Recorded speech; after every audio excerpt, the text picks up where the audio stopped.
भगवान आदिनाथ स्वामी ने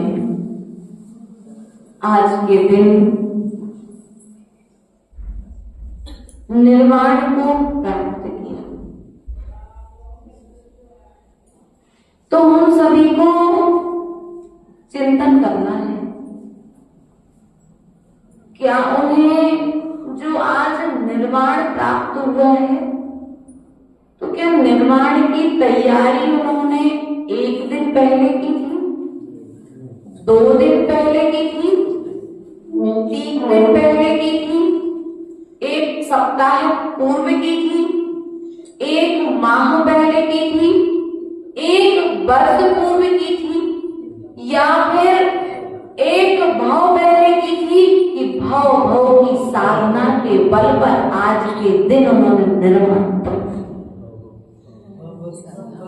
ये हमें आज निर्णय करना पड़ेगा, क्योंकि प्रत्येक व्यक्ति आज ये सोच करके बैठा है अभी तो हमारे पास समय बहुत है, हम निर्माण की तैयारी कर लेंगे। लेकिन भगवान हमारे जो थे आदिनाथ भगवान, उन्होंने समय का इंतजार नहीं किया। क्या उन्होंने समय का इंतजार नहीं किया? उन्हें तो जब जब जो त्याग करने का भाव हुआ तब वे व्रत नियम संयम रूप में अपने परिणामों को परिवर्तित करते गए, और जब परिणामों को परिवर्तित करते गए तो वे परिणाम ही एक दिन परमात्मा रूप में परिवर्तित हो गए। इसलिए प्रिय बंधुओं, अपने परिणाम ही हमें परमात्मा बनाते हैं और अपने परिणाम ही हमें पर्यंत बनाते हैं। अपने परिणाम ही हमें पर्यायों की यात्रा से छुड़ाने वाले हैं और हमारे परिणाम ही हमें पर्यायों की यात्रा कराने वाले हैं। इसलिए जो मनुष्य पर्याय मिली है, इस मनुष्य पर्याय के लिए यदि सार्थक करना है, इस मनुष्य पर्याय के सार को प्राप्त करना है, तो आचार्य भगवंतों ने कहा जो कार्य मैंने किया है उस कार्य को तुम कल का इंतजार मत करो, उस कार्य को आज से करना प्रारंभ कर दो। कैलाश पर्वत पर जाकर के प्रभु ने निर्वाण प्राप्त किया। तो आप लोग पहले से प्री प्लानिंग करते आजकल हर चीज की। जब हम लोग मरण करेंगे, बच्चे बड़े हो जाएंगे, विवाह हो जाएगा, फिर हम कौन से क्षेत्र पर रहेंगे, बढ़िया आराम से कमरा बनवा लेंगे, वहां पर आराम से समय करेंगे, वहां स्वाध्याय करेंगे, वहां जीवन व्यतीत करेंगे। ऐसा आप लोग विचार करते हैं। लेकिन भगवान ने कोई क्षेत्र पर जाकर के कमरा नहीं बनाया, कोई क्षेत्र पर जाकर के उन्होंने निर्माण नहीं कराया। उन्होंने तो कहा हम जहां पर बैठ करके कर्मों का क्षय करेंगे, बड़ी भूमि कैलाश पर्वत बन। कैलाश पर्वत को न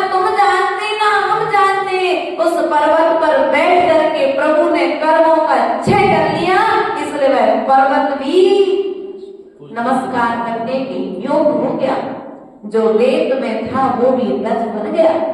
क्या वो मिट्टी जो अभी तक रेत रूप में थी, पैरों से दलित की जा रही थी, वह रेत भी व्यक्ति अब जाकर के अपने मस्तिष्क पर किस कारण से भैया विचार तो करो, कारण क्या बना कि वह रज भी प्रभु के स्पर्श से पवित्र हो गई।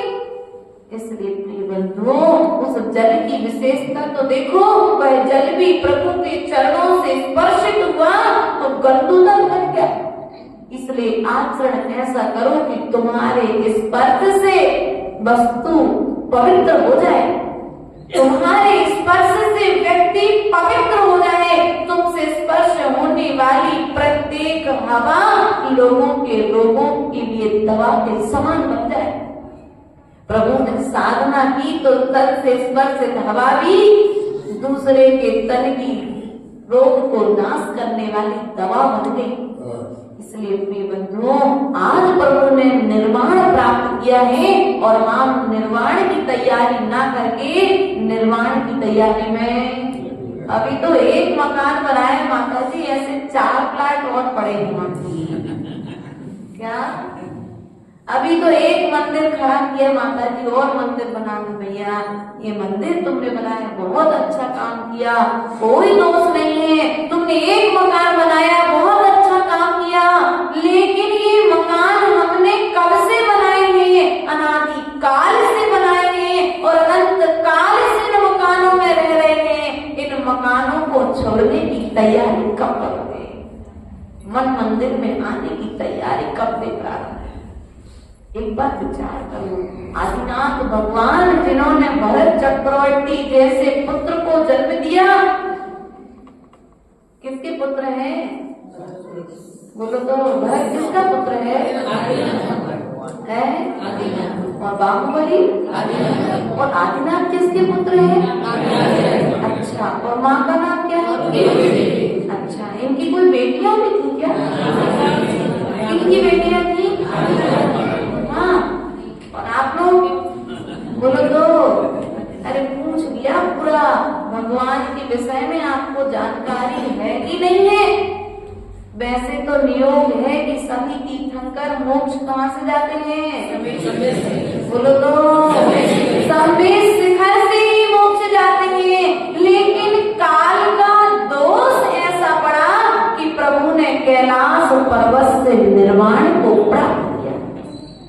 इसलिए प्रिय बंधुओं, काल का दोष पड़ा लेकिन निर्वाण में विघ्न, साधना में दोष नहीं आया। काल भले ही कुछ भी हो, समस्या कुछ भी हो, लेकिन साधना में परिवर्तन। और हम क्या करते हैं? बोलो तो, कभी तीर्थंकरों की पुत्रियां नहीं होती है क्या? लेकिन काम भी सुंदर पुत्रियां, और वे पुत्रियां भी ऐसी पुत्रियां हुई जिन्होंने अपने माता पिता के कुल को कलंकित नहीं किया, उन्होंने अपने माता पिता का माथा गौरव से गौरवान्वित कर दिया। ऐसी ब्राह्मणी सुंदरी जैसी कन्याएं जिन्होंने आदि का व्रत लेकर के हम सभी के लिए मोक्ष का मार्ग खोला है। इसलिए प्रिय बंधुओं, हम धन्य हैं वे आदिनाथ भगवान जिनके लिए भोजन की जरूरत नहीं थी, लेकिन फिर भी इस पंचम काल में भी हम जैसे अज्ञानी जीवों के लिए धर्म देखने को मिल सके, इस पंचम काल में भी साधना करने से ना डरे, इसके लिए मुद्रा बनाई और आहार हेतु मार्ग से निकले। आहार की जरूरत, लेकिन फिर भी आगे बढ़े, आगे बढ़कर के पंचम काल में आने वाले साधुओं को साधक किस प्रकार से साधक आहार कराएगा, वो विधि उन्होंने कब बताई? बोलो तो, कितने साल पहले भैया? एक कोटा पूरी पूर्व पहले। विचार करो, जब हम भी जीव थे, आदिनाथ के काल में थे, किस रूप में थे? किसी को याद है? नरक में थे, निकोट में थे, स्वर्ग में थे, त्रयंश में थे, कि कोई मिथ्या दृष्टि जीव बनकर के आदिनाथ ने विरोध कर रहे थे।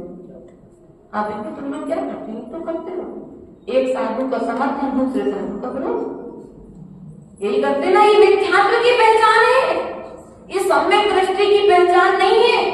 ध्यान रखना, आदिनाथ के काल से भटकते भटकते हमें तीसरे, चौथे और पांचवें काल में जन्म लेना पड़ा।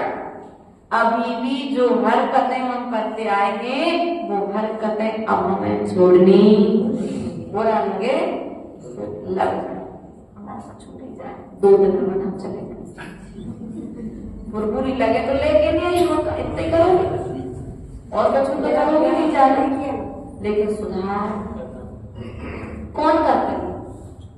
हमें तो कर रहे। आदिनाथ के काल में भी हुआ ना कि नहीं हुआ?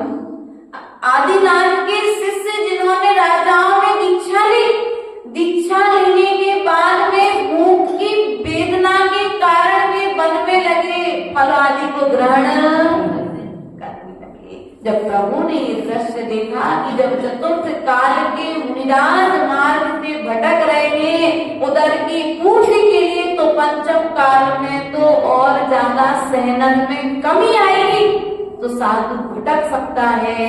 तो उन्होंने हमारे ऊपर उपकार किया। क्या किया? बोलो तो, उपकार किया कि अपकार किया? अरे महाराज जी बनते ने हमें चौका लगाया, बहुत बड़ा उपकार हो गया तुम लोगों का। क्यों ऐसे ही हुआ? चौका लगाना बड़ी टेंशन है। कई समाजों में ऐसी स्थिति बनती है, साधु आ जाए एक दूसरे के घर भटकना पड़ता है। भैया तुम चौका लगा लो, महाराज आ गए, भी कहेंगे भैया तुम चौका लगा लो, माता जी आ गई। ध्यान रखना, जिस धर्म के लिए, जिस दान तीर्थ का प्रभाव मान हमारे प्रभु आदिनाथ ने किया, राजा श्रेयांश ने उस परंपरा को समर्थन किया, और हम श्रावक आज क्या कर रहे हैं? अपने राग द्वेष के कारण उस परंपरा में कहीं न कहीं विघ्न, अर्थात हमारे निमित्त से कहीं न कहीं धर्म का विच्छेद, धर्म का ह्रास, धर्म का पतन में यदि हम धर्म की वृद्धि में कारण नहीं बन सकते तो इतना जरूर करना कि धर्म के पतन में हम कभी कारण, यदि हम उन्हीं आर्य का श्रावक श्राविका नहीं बना सकते, तो यदि कोई बन रहा है तो हम उसे कभी रोकेंगे? इतना तो नियम ले सकते ना काका जी, इतना तो ले ही सकते माता जी, इसमें कोई बात नहीं। लेकिन हमारे घर का कोई नहीं बनना चाहिए, ये पक्की बात है। हमारा घर का कोई दूसरा नहीं, ऐसा नहीं। प्रभु आदिनाथ जिन्होंने वन देवी माँ के गर्भ से जन्म लिया, स्वयं भी दीक्षा ली, उनके पुत्र ने भी दीक्षा ली, उनकी बेटियों ने भी दीक्षा ली। उनके कोई कमी थी क्या? राज में, वैभव में, संपत्ति में, नौकर चाकरों में, लेकिन फिर भी दीक्षा किसके लिए दीक्षा ली? बोलो तो, अभिमान की पूर्ति के लिए, कर्मों के क्षय के लिए उन्होंने दीक्षा ली है। और जो दीक्षा कर्मों के क्षय के लिए ली जाती है वही दीक्षा कर्म क्षय का कारण बनती है। और जो दीक्षा दिखावे के लिए, जो दीक्षा अपने नाम, ख्याति, लाभ, पूजा के लिए ली जाती है, वो दीक्षा दीक्षा नहीं है। क्योंकि दीक्षा शब्द का अर्थ ही है इच्छाओं का दमन करना। दीक्षा शब्द का अर्थ क्या है? दा यानी दमन, दा यानी दमन। ई निकल करके आएगी तो यहाँ पर ई से, अर्थात इच्छाओं का जहाँ पर दमन किया जाता है वहीं पर दीक्षा होती है। इसलिए बंधुओं, जीवन काल में ऐसा प्रतिपल विचार करते रहना कि जिन प्रभु की हम अर्चना कर रहे हैं, प्रभु से निवेदन करना कि हे प्रभु, आपने एक बार दीक्षा ली और लेकर के कर्मों का क्षय किया, और कर्म का क्षय करके आप सीधे कहाँ गए? तो बस इतनी शक्ति हमें देना। यदि एक बार में हमारी फाइल लग जाए, पास हो जाए तो ठीक है, यदि एक बार में नहीं लगे तो कम से कम इतनी तो बुद्धि देना कि इस भाव में मनुष्य बनाए हमारा बेकार ना जाए। अंतिम समय तक हमारी दीक्षा तो निश्चित हो जाए, महाव्रतों के साथ में ही मैं मरण को प्राप्त। इसलिए आज से संस्कार बना लेना। प्रभु की पुत्रियों ने दीक्षा ली, प्रभु ने दीक्षा ली, और तो और प्रभु से पहले, पिता से पहले पुत्र मोक्ष को कहाँ गए? कौन गया था पिता से पहले? अनंत वीर नाम का जो पुत्र था वह कहाँ पर चला गया सबसे पहले? किनका पुत्र था? विचार करना है ये बंधुओं, पिता से पहले पुत्र मोक्ष चले गए और पिता आराम से बैठे रह गए। इसलिए प्रिय बंधुओं, आदिनाथ भगवान के पुत्र थे। इसलिए प्रिय बंधुओं, विचार करो, पहले दीक्षा कौन लेगा? बेटा लेगा कि पिता लेगा? कौन दीक्षा लेगा? विदित अभी आई नहीं है संतान, आने वाली है, लेकिन खुशियों में इतने व्यस्त मत हो जाना कि अपने स्वरूप को भूल जाए। ऐसे ऐसे संतान, ऐसे ऐसे राजा हुए हैं जिन्होंने गर्भ में ही संस्कार करे, और वेद तो अभी से सपने देख रहा है। माता जी आप दीक्षा की बात करते हो, अरे पुत्र का मुंह नहीं देखा और आप छोड़ने की बात करने लगे। वो आएगा, ये संसार में संयोग भी होगा और आने वाले का वियोग भी होगा, लेकिन संयोग के समय में खुश नहीं होना, इतनी खुश मत हो जाना कि तुम अपने भविष्य के स्वरूप को भूल जाओ। तुम्हारा जो स्वरूप है, कितना सुंदर रूप था प्रभु का। स्वर्ग के देव भी जिनका भोजन स्वर्ग से आया करता था, जिनके वस्त्र स्वर्ग से आते थे, जिन माता की सेवा करने के लिए देवियां स्वर्ग से आती थी। क्यों? कितनी देवी आई थी? शीतला माता, अरे तुम्हारी सेवा में कितनी देवी आई? अरे देवरानी ने नहीं करी होगी, सास ने कह दी तो भैया को रखा, पानी उठा के पी लेना। इतना पुण्य प्रकट करो अपना, इतना पुण्य प्रकट करो कि तुम्हारे गर्भ से कोई तीर्थंकर जैसी संतान जन्म ले, और तीर्थंकर जैसी संतान जन्म ना ले तो वर्तमान पंचम काल में मुनि बनने की व्यवस्था है। तो कम से कम इतना तो भाव करो कि जो संतान तुम्हारे गर्भ में आए, कम से कम वो भविष्य में जाकर के मुनि बनकर के मोक्ष मार्ग को प्राप्त। ऐसी भावना हमें निरंतर करते रहना चाहिए, क्योंकि प्रभु ने हमारे लिए यही कहा है कि जो हमने किया है वैसा तुम करोगे। तो जिस करनी से हम बने महावीर भगवान, वैसी करनी तुम करो। हम तुम यदि हमें और तुमको एक समान होना है, तो जैसे कार्य मैंने किए हैं वैसे कार्य तुम भी करना प्रारंभ कर दो, तो तुम्हारे लिए संसार में ज्यादा समय नहीं लगेगा। और प्रभु के जैसे कार्य नहीं करोगे तो संसार में अनादि काल से हम दुखों को उठा रहे हैं और आगे भी दुखों को उठाते रहेंगे। आज प्रभु का निर्माण दिवस है, तो ध्यान रखना। कितने मकान बना लिए काठमांडू का? 4 बना लिए, 10 और बना। लेकिन इतना नियम ले लेना कि 10 से ज्यादा मकान में अपने जीवन काल में नहीं रहो। निर्माण की तैयारी करना है ना? काय की तैयारी करना है? निर्माण की तैयारी करना है ना? निर्माण की कि निर्माण की? वाह की माँ। अगर माँ करोगे तो ऐसे बन जाओ, वाह करोगे तो ऊपर। अपन ऊपर जाना है कि इसलिए प्रिय बंधुओं, जो हमारे प्रभु ने किया है वही कार्य हम करेंगे तो निश्चित ही प्रभु के जैसे हम बन जाएंगे। बोले महावीर भगवान की जय। परम पूज्य आचार्य